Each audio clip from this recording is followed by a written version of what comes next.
Good morning. Pushpesh sir ji के class में आप सभी लोगों का तहे दिल से स्वागत है और नमस्कार है मेरा। मैं बताने जा रहा हूँ सीरिया का नया सुल्तान कौन होगा, क्योंकि वहां तख्ता जो है पलट चुका है और जो है नया सुल्तान बनने वाला है। अब नया सुल्तान कौन होगा? सीरिया में 50 सालों से चल रहे राष्ट्रपति बशर अल असद के परिवार के शासन का अंत हो गया और उन्हें देश छोड़कर भागना पड़ा। इनके साथ ही देश के प्रधानमंत्री ने विद्रोही बलों को नई सरकार का निर्माण का न्योता दिया। सीरिया की लड़ाई में सरकारी सेना ने सिर्फ 3 दिनों में ही अलेप्पो शहर में हथियार डाल दिए और छिटपुट लड़ाई के बाद ही राजधानी दमिश्क से भी सेना पीछे हट गई। इनकी वजह से खून खराबा हुए बिना ही विद्रोही बलों ने देश पर नियंत्रण हासिल कर लिया। इस हमले का नेतृत्व अबू मोहम्मद अल जुलानी कर रहे थे, जो हयात तहरीर अल शाम का मुखिया है। और अब इस समूह के हाथ में सीरिया का भविष्य फंसा है। इसके कभी अलकायदा और आईएसआई जैसे आतंकी संगठन से काफी गहरे ताल्लुकात थे। यानी अब सीरिया की कमान अबू मोहम्मद अल जुलानी के हाथों में आ गई है और पूरी संभावना है कि देश का नया सुल्तान वही बनेगा। लिहाजा जानना जरूरी हो जाता है कि अबू अल जुलानी कौन है, उनका अतीत क्या है और जो वर्तमान में क्या करता रहा है। मोहम्मद अबू अल जुलानी कौन है? हयात तहरीर अल शाम का गठन करने के बाद अबू जो है मोहम्मद अल जुलानी ने कहा अब उसका ध्यान सिर्फ सीरिया पर रहेगा। उनका अब अंतर्राष्ट्रीय अभियानों में कोई लेना देना नहीं है। इस घोषणा के साथ अबू मोहम्मद अल जुलानी ने वैश्विक समुदाय को यह संदेश देने की कोशिश की कि वे दुनिया के लिए खतरा नहीं है। उनके साथ ही उसने अलकायदा के साथ भी अपने सभी संबंध को खत्म करने की घोषणा की, खुद को सीरिया का नेता बताने का संदेश दिया। अबू मोहम्मद अल जुलानी कौन है? हयात तहरीर अल शाम का गठन करने के बाद अबू मोहम्मद अल जुलानी ने कहा अब उसका ध्यान सिर्फ सीरिया पर रहेगा। उनका अब अंतर्राष्ट्रीय अभियानों से कोई लेना देना नहीं रहेगा। इस घोषणा के साथ अबू जुलानी ने वैश्विक समुदाय को संदेश देने की कोशिश की वह दुनिया के लिए खतरा नहीं है। इनके साथ उसने अलकायदा के साथ भी अपने सभी संबंध को खत्म करने की घोषणा की और खुद सीरिया का नेता बताने का संदेश दिया।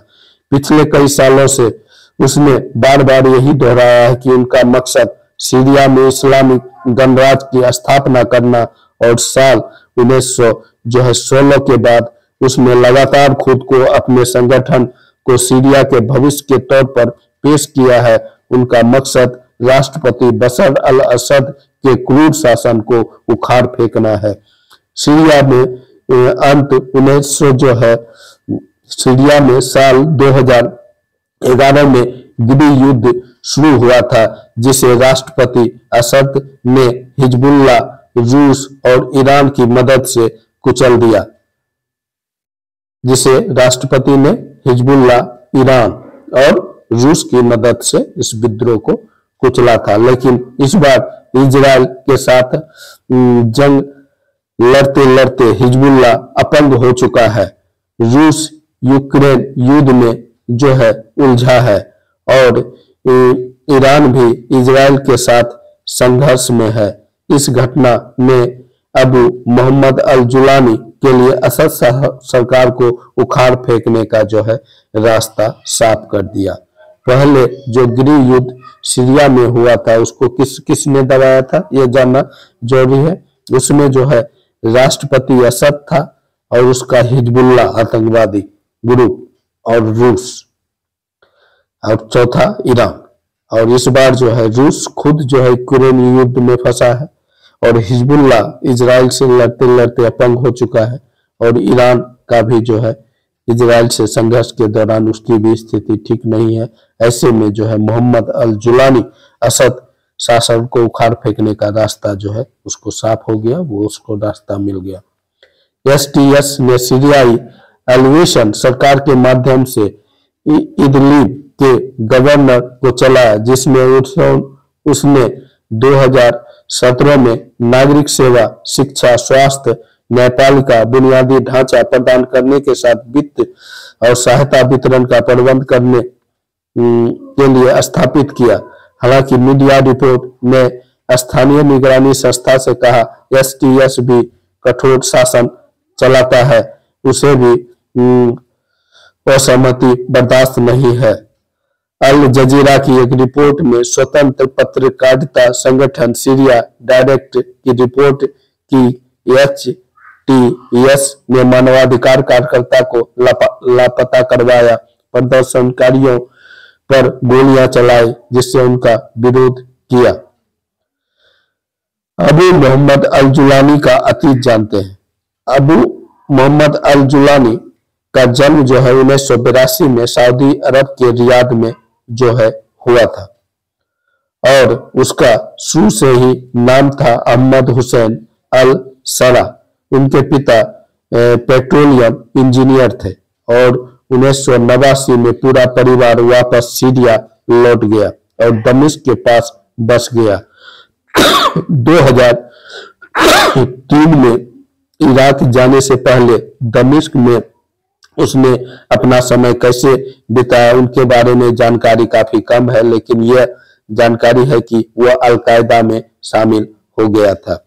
2006 में इराक में अमेरिकी सेना ने उन्हें गिरफ्तार कर लिया था और 5 सालों तक वे हिरासत में रहा, लेकिन जब उन्हें रिहा किया गया तब अल जुलानी को सीरिया में अल-कायदा की शाखा अल नुसरा फ्रंट की स्थापना का काम जो है सौंपा गया।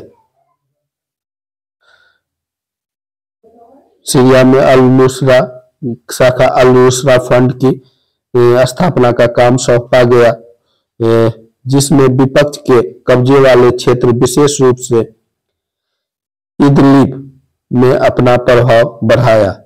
अल जुलानी ने उन शुरुआती वर्षों में अल-कायदा के इस्लामिक स्टेट इन इराक के प्रमुख अबू बकर अल बगदादी के साथ काम किया, जो बाद में आईएसआईएल यानी आईएसआईएस बन गया और जो है अप्रैल 2013 में अल बगदादी ने अचानक घोषणा की कि उसका समूह अल-कायदा से संबंध तोड़ रहा है और सीरिया में विस्तार करेगा। इससे अल नुसरा फ्रंट प्रभावी रूप से आईएसआईएल नामक एक नए समूह में बदल गया, लेकिन अल जुलानी इस परिवर्तन को खारिज किया और उसने अल-कायदा के प्रति अपनी निष्ठा जो है बनाए रखा। 2014 में अपने पहले टेलीविजन इंटरव्यू के दौरान उसने अल जजीरा में कहा कि सीरिया में वो इस्लामिक शासन की स्थापना करना चाहता है जहां इस्लामिक कानून लागू होगा। देश के अल्पसंख्यकों जिसमें ईसाई और अलावी शामिल है उन्हें समायोजित नहीं किया जाएगा, लेकिन उसके बाद कुछ सालों में उसने अल-कायदा से भी खुद को अलग करना शुरू किया और वैश्विक खिलाफत की स्थापना करने की अल-कायदा की मुहिम से खुद को अलग कर लिया और उसने सीरिया में ही अपना ध्यान केंद्रित करना शुरू कर दिया गया। साल 2016 में राष्ट्रपति असद की सेना ने रूस की मदद से जो है अलेप्पो शहर पर जो है कब्जा कर लिया, जिसके बाद अल जुलानी ने घोषणा की उनका समूह बदलकर जमात फतेह अल शाम हो गया और 2017 के शुरुआत में हजारों लड़ाकू अलेप्पो से भागकर इदलिब में घुस गए और अल जुलानी ने उनमें से कई समूह को अपने साथ मिला लिया। एसटीएस बनाने की घोषणा की। Washington C centre for strategic and the international study think state के अनुसार एसटीएस में घोषित मकसद सीरिया को अफसाद की निरंकुश सरकार से आजाद कराना, देश में ईरानी मिलिशिया को बाहर निकालना और इस्लामी कानून की अपनी व्याख्या के अनुसार एक राज्य की स्थापना करना। अबू मोहम्मद अल जुलानी का भविष्य जानते हैं। पिछले हफ्ते अल्पे पर नियंत्रण स्थापित करने के बाद एसटीएस ने अब सीरिया की राजधानी दमिश्क को अपने कब्जे में ले लिया और अल जुलानी ने अल्पसंख्यकों को लेकर अपने पुराने रुख को बदलते हुए उदार रुख अपनाने के संकेत दिए। अलेप्पो पर कब्जा करने के बाद इसने आश्वस्त किया था कि धार्मिक और जातीय अल्पसंख्यकों की रक्षा की जाएगी।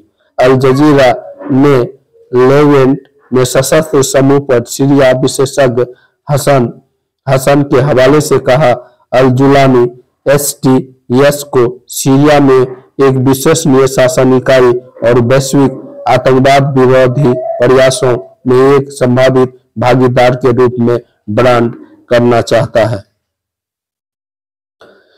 CSIS के मुताबिक इदबिस में उसने हरकत नूर अल दीन अन, जिनकी लिवा उल हक, जैश अल सुन्ना जैसे अन्य सशस्त्र विपक्षी समूहों के साथ साझेदारी करने की कोशिश की और सीरिया में अल कायदा की नई शाखा जो है हुर्रार अल दीन जैसे पहले के सहयोगियों से बचने की कोशिश की।